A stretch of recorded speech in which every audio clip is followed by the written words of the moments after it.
SprintCarUnlimited.com, coming from Pennsylvania Speedweek at Port Royal. We're here with second place finisher Kyle Larson. Kyle, an interesting second place to say the least. You were running second to Anthony. You spun there, I don't know, close to midway, somewhere in there. What happened over in turn two?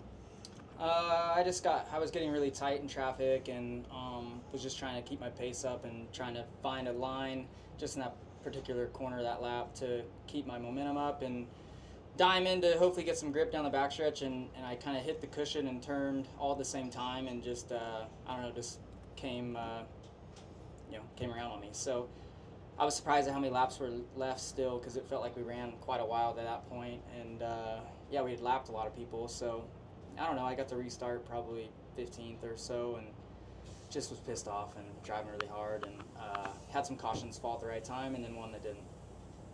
Yeah, I was going to ask you. Seemed a little angry. Got around found a line up by the fence in 1 and 2. Were able to make up a ton of ground.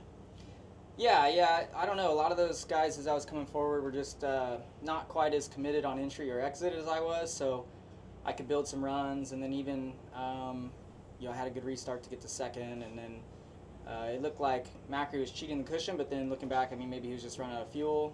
And I was going to eat him up, and then, we threw the caution for fuel. So, that was a bummer because, I don't know, you have an option to run a big tank, and nobody does, so, but we do. And, we always have these reds for fuel, and we're never an issue for it. So that part's frustrating. We set rules based off of smaller tanks and rules as far as laps or Right. time based whatever before a fuel stop. So that's a frustrating part, but it is what it is. Do you think this sport needs to, Kreitz has told me these engines are burning more fuel. We need to do something. It just seems like fuel's becoming a bigger issue this year than years past. Does somebody kind of need to get everybody together and say, look, this is what we're going to do. This is happening way too much. Or just, I don't know. Force the rule or force something into where everybody has to run bigger fuel cells, maybe.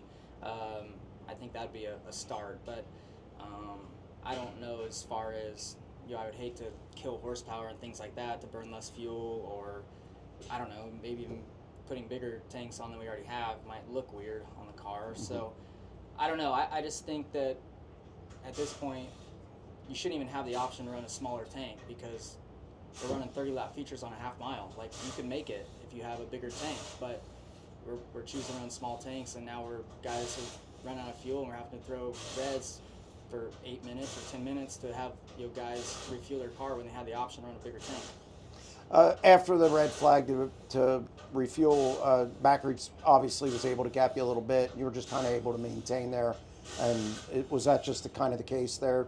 Yeah, I'm sure, also with the red flag, he's got time to talk to his guys, and I'm sure they just told him to pound it. And then, you have a 4-lap shootout, it's going to be really tough. So I never was quite close enough, but I had one good corner where, maybe I could have showed a nose, but I never would have cleared him. So, just